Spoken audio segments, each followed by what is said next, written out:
Hey guys, welcome to end of day one of the greatest test match in the history of test cricket. So the score stands at 146 for 3, and yeah, it's not as bad as it could have been, but I think it's as good as it could have been in a way. What do you think, Ron? 55% India 45% New Zealand for the day, क्योंकि usually ऐसा conditions में अगर toss जीत के bowling लेता है captain, तो bowling team पे pressure रहता है कि एटलीस्ट तुम 4-5 विकेट लो फॉर द कितना 100-150 रन में, क्योंकि बॉल बहुत स्विंग हो रहा था।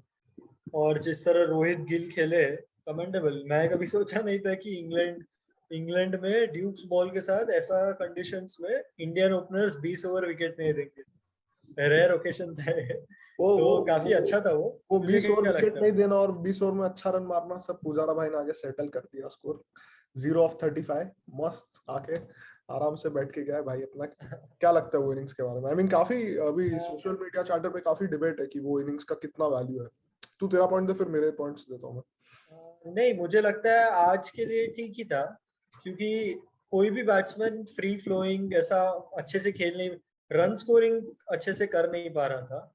हम्म। और पुजारा जो हमारा मोस्ट डिफेंसिव बैट्समैन है, तो अगर हमारे बेस्ट अटैकिंग बैट्समैन ही जो नहीं कर पा रहे, तो उससे वो एक्सपेक्ट करना थोड़ा अनफेयर है मेरे हिसाब से। ठीक है, he could have done probably a bit better, but he got a very good match. So I don't think too much to complain about. It's just that जो सेट होते हैं वो आगे कन्वर्ट करने का। तूने गिल देखा, गिल 28 ऑफ 50-60 बॉल्स, मतलब वो सेट हुआ था। रोहित 34 ऑफ 68 बॉल्स सेट हुआ था और विकेट गया। तो इंग्लैंड में वही है कि तुम सेट अगर 30 तक जा रहे हो तो you have to make it big, वरना कोलैप्स कभी भी हो सकता है आई ऐसा थिंक मैंने एक कंडीशंस में। हर्षा भोगले का पोस्ट मैच एनालिसिस में एक अच्छा चीज पिकअप किया। वो बोलता है कि तुम ऑस्ट्रेलिया में 50 बॉल खेल लो, 4-5 रन मारो, ठीक है, तो then also you are settled, उसके बाद you can start opening up. But in England, even if you play 50 balls and just keep defending, you are not settled, because we saw in that Tim Southee's over to Kohli, right, and Rahane, कि after T इतना swing हो रहा है ball जब, तो you are never settled. So I think, see, there are two parts this match can go now, right? One is that India collapses and we get out under 200, तो मैं गाली दूंगा पुजारा को कि यार जब तू था, मोमेंटम अपने साइड था, तो how did you lose momentum and let them get on top. Second is India scramble their way to 300, and then fourth innings में उनका बैटिंग आएगा, रफ होगा, स्पिन होगा, तब मैं बोलूंगा अच्छा था यार, 50 बॉल उसने विकेट नहीं गया, तो अपना कोलैप्स तब नहीं हुआ. So there are two ways it can go, and it's हाँ, again exactly. 2020 side we can say that. अभी से वो पुजारा जजमेंट इनिंग्स, मुश्किल है. संजय बांगस भी वही बोल रहा था लंच के टाइम कि उसका इनिंग्स आफ्टर द मैच जज करो, क्योंकि मिडल ऑफ द क्या बोलते हैं फर्स्ट इनिंग्स हम देख के नहीं बोल सकते, क्योंकि एवरी बट मैच हम लोग ये अभी अभी डिस्कशन ये करते हैं। एनालिसिस का तो तू किसी पे भी ये लॉजिक लगा सकता है. अगर समझ अभी आके Rahane first ball duck out होता है कल पहले बॉल पर, और फिर पंत आके सेंचुरी मारता है, तो मैं बोलूंगा अरे अच्छा हुआ रहाणे आउट हुआ कि पंत ने आके आके मारा. बट वी हैव टू सी इन हाँ, वही। Absolute terms, right? वो तो रेट्रोस्पेक्ट में अच्छा या बुरा वो तो किसी को भी बोल सकते हैं. But I think the way the situation was, उसके बाद आके 35 डॉट बॉल खेलना, for me that's not really good, a good state of mind. Even वो एक इंग्लैंड का प्लेयर है, Gary balance. I don't think अभी वो इन द 11 के नजदीक भी है, नहीं, बट 2014 में उसने काफी रन मारे थे इंडिया के सामने.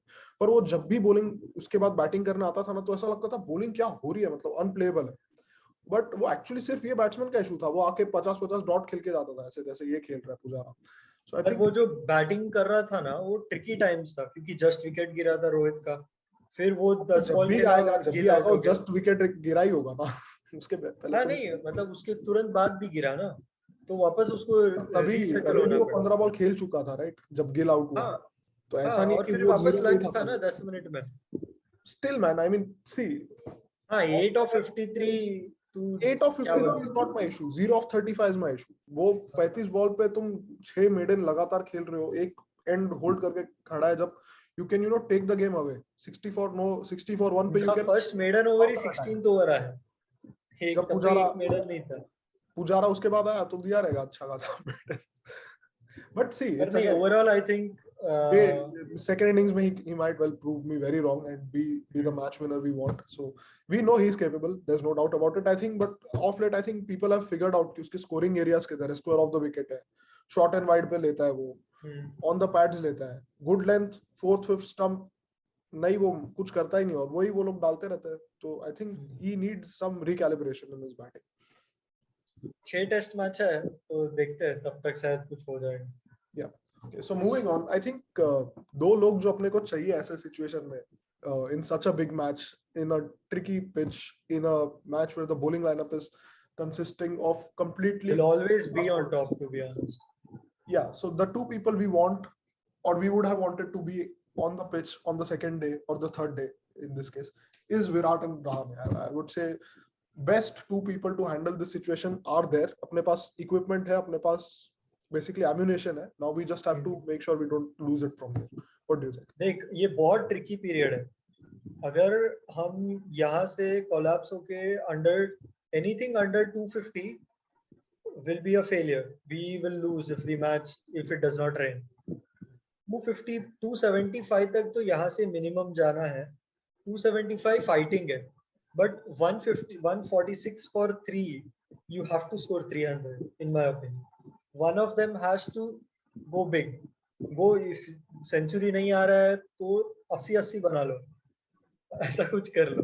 बट हमें क्या बोलते, 300 तो पहुंचना ही है.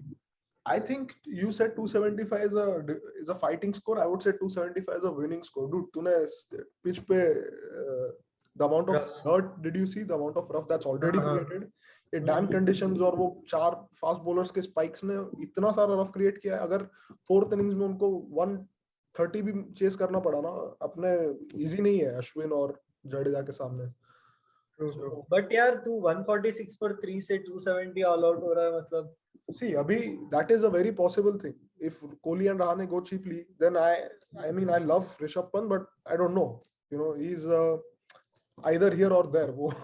He won't take his time like Rahane or Kohli to get settled, I think. So let's see. You never know. हो सकता है 400 भी ठोक दे. But the thing is that I hope so. To your point, right? कि कल forecast अच्छा है, and if in a draconian scenario lunch के अंदर all out हो जाते हैं, then वो लोग को अच्छा best batting time मिलेगा. So exactly. So we have to sustain till lunch. We need to make sure we are not losing more than even if we are not scoring too many, क्योंकि कितना भी slow खेलो 50 run तो आ जाएगा. Yeah. So if you are not losing wickets, even if you lose just 1 wicket in the session and score 50 runs, you are talking about 200 for 4. So then you can probably look to देख सकते हैं कि कहाँ लेके जाए ये match को. तो फर्स्ट सेशन बहुत की है, विकेट मत गिराओ बस. Right. So what are your predictions? Day 3 के एंड पे जब हम ऐसे बात कर रहे होंगे, क्या होगा सिचुएशन? जिंक्स नहीं करना मुझे, but I hope India will be on top. Scores बता, ऐसे आई होप क्या होता है? 300 to 320 के बीच इंडिया ऑल आउट होगा. एक काम कर, एक स्पेसिफिक स्कोर बता. फर्स्ट इनिंग्स अपना स्कोर और सेकंड इनिंग्स न्यूजीलैंड कितने पे होगा? Let's see. 325 India all out और न्यूजीलैंड 25 पे 3. चल 40 for 3. I would say India all out 287, random number, and New Zealand 50 for 6. थोड़ी दोस्त होगा. Wishful thinking, ठीक है, देखते हैं. I'm not saying wishful thinking. अगर इंडिया 280 मारता है, then they are well past, batting towards T. वो लास्ट सेशन में gloomy conditions होगा, थोड़ा बुमराह आएगा, मस्त स्विंग कराएगा. And उनके but they are used to these conditions. Ishant Sharma's away going deliveries it's not easy to face them. But they are used to these conditions, तो वही एक थोड़ा disadvantage भी हो सकता है उसमें. The thing is, मैंने जितना जेमिसन को आज बॉल स्विंग करते देखा है ना, मेरे को गारंटी है बे, ईशांत शर्मा इतना स्विंग कर लेंगे बाहर की तरफ, तो it's not going to be easy as long as the conditions sustain. And then foot marks है तो जडेजा, अश्विन है. Yeah, let's see.